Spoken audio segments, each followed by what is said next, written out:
Hello friends, welcome to ஏட்டு சத்தம் குரல். அமேசானில் பொருள் விற்கிற நிறைய பேர் வந்து நம்ம சேனலை வந்து ஃபாலோ பண்ணிட்டு இருக்காங்க.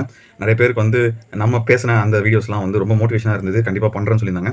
அதில் ஒருத்தர் நம்ம சேனல் பார்த்துட்டு அமேசானில் செல் பண்ண ஆரம்பிச்சிட்டாரு.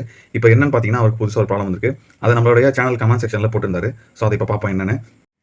Hi sir, I am Venkatesh from Theni. உங்கள் வீடியோ பார்த்தேன். அமேசானில் November 10th நான் லிஸ்ட் பண்ணேன். November 15 ஒன் ஆர்டர் கிடச்சிச்சு. சப்ளை பண்ணிட்டேன். November 16 அனதர் ஆர்டர் வந்தது. ஆனால் அதை மிஸ் பண்ணிட்டேன். பட் 2 days லேட்டர் சப்ளை பண்ணிட்டேன். அதுக்கப்புறம் இப்போ வரைக்கும் எந்த ஆர்டரும் வரல. Your account at risk to deactivate error வருது. இந்த சென்ட் ஆன 2 ஐட்டம் சிஓடி ஆயிடுச்சு. பட் ஐட்டம் காஸ்ட்டை விட ஷிப்பிங் சார்ஜஸ் இன்க்ரீஸிங்கில் காட்டுது. எனக்கு அக்கௌண்ட் எதுவும் வரல. என் அக்கௌண்ட்டுக்கு எதுவும் வரல, மைனஸில் காட்டுது. இதை எப்படி சரி பண்ணுறது சொல்லுங்கள் சார்.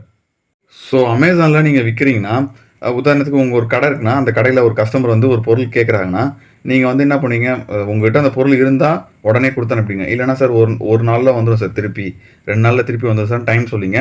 மறுபடியும் அந்த கஸ்டமர் 2வது நாளோ இல்லை மொதல் நாளோ அதுக்கு அடுத்த நாளோ அதுக்கு அடுத்த நாளோ வரும்போது நீங்கள் வந்து கஸ்டமர்கிட்ட கரெக்டாக அந்த பொருளை வாங்கி கொடுத்துட்டிங்கன்னா உங்கள் மேலே ஒரு நல்ல அபிப்பிராயம் வரும். இல்லைனா உங்கள் கடைக்கு மறுபடியும் அந்த கஸ்டமர் வரமாட்டார், லேட் ஆகுதுன்னு சொல்லி வேற ஒரு கடைக்கு போய்டுவார். ஸோ இதே தான் அமேசான்லேயும் நடக்கும். ஸோ இப்போ நீங்கள் லிஸ்ட் பண்ண பொருளை வந்து வாங்க வராரு, ஆர்டர் பண்ணிட்டாரு. நீங்கள் ஒரு நாளில் இல்லை 2 நாளில் வந்து மேக்ஸிமம் டெலிவரிக்கு ஸ்டார்ட் பண்ணிடுவீங்க அப்படின்னு சொல்லி கொடுத்துருப்பீங்க அமேசானில். ஆர்எல்ஸ் அமேசானில் நீங்கள் கொடுக்கலனாலும் டிஃபால்ட்டாகவே 2 days or 3 days தான் இருக்கும். அதாவது உங்களுக்கு வந்து ஆர்டர் வந்துச்சு, நீங்கள் வந்து அந்த ஆர்டரை வந்து 2 daysக்குள்ளே ப்ராசஸ் பண்ணணும். அதாவது பிக்கப் ரெடி அப்படின்னு சொல்லி ஓகே பண்ணிங்கன்னா தான் அவங்க வந்து உங்ககிட்ட பொருளை வாங்கிட்டு போவாங்க. இதுதான் ப்ராசஸ்ஸு. ஸோ இந்த ப்ராசஸை நீங்கள் டிலே பண்ணிங்கன்னா, ஒன்ஸ் ஆர்டர் வந்ததுக்கப்புறம் உங்களுக்கு வந்து சில நெகட்டிவ் பாயிண்ட்ஸ் மாதிரி இல்லை வந்து நெகட்டிவ் ரிவ்யூ மாதிரி அமேசான் சைட்லேருந்து தருவாங்க. அதாவது உங்களுக்கு ஒரு ஆர்டர் வந்தால் நீங்கள் வந்து பொறுப்பாக பார்த்துக்க மாட்டீங்க அப்படின்னு சொல்லிட்டு உங்களுக்கு ஒரு நெகட்டிவ் மார்க் மாதிரி கொடுத்துருவாங்க. ஸோ இது வந்து உங்கள் அக்கௌண்ட்டை டைரெக்டாக இம்பேக்ட் பண்ணும். அதாவது நீங்கள் லிஸ்ட் பண்ணுற பொருள் எல்லாமே வந்து உடனே வந்து கஸ்டமருக்கு ஷோ பண்ணாது, கொஞ்சம் டிலே பண்ணி ஷோ பண்ணும். அதாவது ஒரு கஸ்டமர் வந்து 2 3 அப்படியே பொருள் தேடிட்டே வருவாங்க. ஸோ ஃபஸ்ட்டு டாப்பில் யாரை ஷோ பண்ணுன்னா, யார் வந்து கஸ்டமருக்கு உடனே ரெஸ்பான்ஸ் பண்ணி, யார் வந்து கஸ்டமருக்கு உடனே ஃபீட்பேக்குக்கு நல்லா வந்து அப்ரோச் பண்ணுறாங்களோ அவங்களுக்கு தான் வந்து அதிக ப்ரையாரிட்டி கொடுக்கும். அவங்களோட பொருளை தான் வந்து அதிகமாக காட்டும். சப்போஸ் நீங்கள் வந்து கஸ்டமருக்கு இந்த மாதிரி டிலே பண்ணி பண்ணும்போது உங்களுக்கு ஒரு கட்டத்துக்கு மேலே ஆர்டர்ஸே வராமல் போய்டும். குறிப்பாக புதுசாக வந்து பொருள், அதாவது இவர் என்ன சொல்கிறாரு, பொருள் ஆர்டர் வந்தது, 2வது பொருளே இவர் டிலே பண்ணி தரும்போது இப்போ இருக்கிற காம்படிஷனுக்கு டெஃபினட்டாக வந்து உங்களுக்கு ஆர்டர் கிடைக்கிறதுன்றதே பெரிய விஷயம். அதையும் நீங்கள் வந்து டிலே பண்ணிங்கன்னா உங்களோட அக்கௌண்ட் ஸ்டார்டிங்லே நீங்கள் க்ரோ ஆகிறதுக்கு முன்னாடியே உங்களுக்கு நிறைய நெகட்டிவ் பாயிண்ட்ஸ் வரும்பொழுது உங்களுக்கு ஆட்டோமேட்டிக்காக வந்து ஆர்டர்ஸ் வராமல் போகிறதுக்கு சான்சஸ் அதிகம். ஸோ அதுதான் இப்போ உங்களுக்கு நடந்திருக்கு. ஸோ இது எப்போ சரியாகும் அப்படின்னு பார்த்தீங்கன்னா, ஒரு 50லேருந்து 60 நாள் வரைக்கும் இந்த நெகட்டிவ் பாயிண்ட்ஸ் போகிறதுக்கு ஆகிடும். ஸோ கிட்டத்தட்ட 2 மாதம் அது வரைக்கும் வந்து உங்களுக்கு வந்து சஜஷன் ஒழுங்காக உங்கள் ப்ராடக்ட் ஆகாது. அதுக்கப்புறமே கூட வந்து சரியாக ஆகாமல் போகும். உங்களோட காம்படிஷன் ஹெவியாக இருந்ததுன்னா உங்களுக்கு அந்த செக்மெண்ட்டே வந்து நீங்கள் விற்க முடியாமல் போகிறதுக்கு கூட வாய்ப்பு இருக்குது. ஸோ வேறு ஏதாவது ப்ராடக்ட் நீங்கள் மூவ் ஆகி போகிற அளவுக்கு கூட சான்சஸ் அதிகமாக இருக்குது. ஸோ அதனால் வந்து வாய்ப்பு கிடைக்கும் பொழுதே கரெக்டாக ப்ராப்பராக பண்ணிக்கணும். ஸோ அது வந்து ஒரு முக்கியமான விஷயம், மறந்துடாதீங்க. ஸோ நீங்கள் எந்த செக்டார் விற்றாலும் அந்த உடனே ஆர்டர் வந்தோடனே கரெக்டாக அதை ப்ளேஸ் பண்ணுங்கள். குவாலிட்டியான பொருளாக கஸ்டமர் கொடுங்க. ஃபீட்பேக் அப்போ தான் நல்லபடியாக வரும். ஸோ அது ரொம்ப முக்கியமான விஷயம். டைமுக்கு டெலிவரி பண்ணுறதுக்கான ப்ராசஸ் பண்ணுறதுக்கான விஷயங்களை கரெக்டாக பார்த்துக்குங்க. இல்லைனா உங்களுக்கு சஜஷன் வந்து ரொம்பவே கம்மியாக இருக்கும் அமேசானை பொறுத்த வரைக்கும். அதுவும் இப்போ இருக்க காம்படிஷனுக்கு. கொஞ்சம் யோசிச்சு பாருங்களேன், உங்களை விட நல்லா பண்ணுறதுக்கு பெரிய நீங்கள் இண்டிவிஜுவலாக பொருள் விற்க போகிறீங்க அப்படின்னா உங்களோட நல்லா பண்ணுறதுக்கு பிராண்டட் ஐட்டம்ஸு, பிராண்டட் ப்ராடக்ட்ஸ் வந்து ரெடியாக இருப்பாங்க. அவங்க ஒரு பெரிய கார்ப்பரேட் செட்டப்பே வச்சுருப்பாங்க. நீங்கள் விற்கணும்னு நினைக்கிற எல்லா பொருளுமே வந்து பெரிய கார்ப்பரேட்ஸ் வந்து பெரிய பிஸ்னஸ் பிராண்ட்ஸ் வந்து பண்ணுறதுக்கு ரெடியாக இருக்காங்க. அப்படி இருக்கும்போது நமக்கு கிடைக்கிற சான்சஸை மிஸ் பண்ணக்கூடாது, ப்ராப்பராக பண்ணிட்டு வரணும். ஓகேங்களா? ஸோ அவர் கேட்ட அந்த ஃபஸ்ட்டு கேள்விக்கு ஸ்டார்ட்டிங்லேயே வந்து எனக்கு வந்து பொருள் வந்து லேட்டாக பண்ணதுனால வந்து அதுக்கப்புறம் பெருசாக ஆர்டர் வர மாட்டேன்னு சொன்னால் அதுக்கு காரணம் இதுதான். அண்ட் இது சால்வ் ஆக நான் சொன்ன மாதிரி 60 to 50 டேஸ்க்கு மேலே ஆகும்.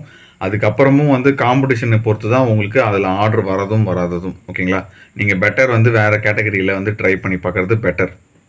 நீங்கள் வேறு கேட்டகரியில் ட்ரை பண்ணாலுமே ஒரு 50லேருந்து 60 நாள் கழித்து ட்ரை பண்ணுங்கள்.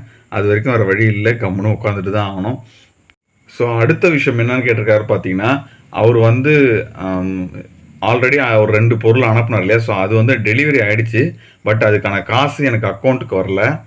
அண்டு டெலிவரி பொருளுடைய காஸ்ட்டை விட டெலிவரி ஆன காஸ்ட் வந்து அதிகமானதுனால அவருக்கு பேலன்ஸ் வந்து மைனஸில் காட்டுது அப்படின்னு சொல்லியிருந்தாரு. ஸோ இந்த 2 பிரச்சனை என்னென்னு பார்த்தீங்கன்னா, எப்பயுமே அமேசானில் வந்து பொருள் டெலிவரி ஆன உடனே வந்து உங்கள் அக்கௌண்ட்டில் காசு போட மாட்டாங்க. ஸோ அவங்க என்னென்னா அந்த 7 டேஸ் ரிப்ளேஸ்மெண்ட்டு இதெல்லாம் இருக்கும். ஸோ ஒரு 7 நாள் கழித்து அந்த பொருளில் ஏதாவது ப்ராப்ளமோ இல்லை அவங்க பிடிக்கலனா வந்து ரிட்டர்ன் அனுப்புவாங்க. ஸோ அந்த மாதிரி ரிட்டர்ன் அனுப்பும்போது உங்களுக்கு காசு போட்டோன்னா மறுபடியும் உங்கள்கிட்டருந்து அவங்க காசு வாங்கி தரணும்.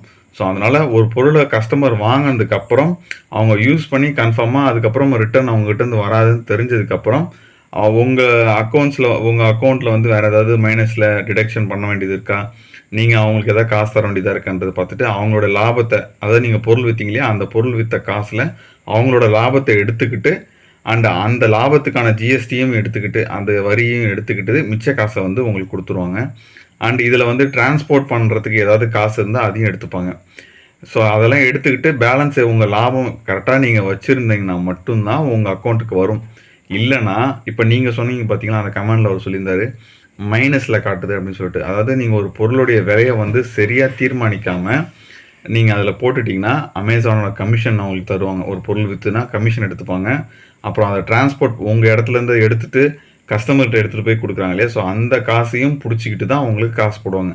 ஸோ நீங்கள் உங்கள் பொருளுடைய விலையை நிர்ணயிக்கும் போது கரெக்டாக இது எல்லாத்தையும் ஆட் பண்ணிவிட்டு அது இல்லாமல் உங்கள் லாபத்தையும் அந்த பொருளோட விலையும் கரெக்டாக நிர்ணயித்து அதுக்கப்புறம் நீங்கள் கொடுத்து அது சேல்ஸ் ஆனால் மட்டும்தான் உங்களுக்கு லாபம் கரெக்டாக வரும். இல்லைனா இந்த மாதிரி மைனஸில் தான் போகும். அதனால் நீங்கள் வந்து பொருளுக்கான விலையை கரெக்டாக தீர்மானிங்க. பொருளுக்கான விலையை கரெக்டாக தீர்மானிக்கணும்னா நீங்கள் ஒன்றும் இல்லை, சிம்பிள். நீங்கள் வந்து உங்கள் பொருள் வாங்கின காசு, உங்களோட லாபம், உங்களோட லாபத்துக்கான ஜிஎஸ்டி, நீங்கள் பொருள் வாங்கின காசுக்கான ஜிஎஸ்டி, அதுக்கப்புறம் அமேசானுக்கு நீங்கள் தரப்போகிற கமிஷன், அதுக்கான ஜிஎஸ்டி, நீங்கள் வந்து அமேசானில் வந்து கொரியர் அனுப்புகிறீங்க இல்லையா, அமேசான் டிரான்ஸ்போர்ட், ஸோ அதுக்கான செலவு, அதுக்கான ஜிஎஸ்டி.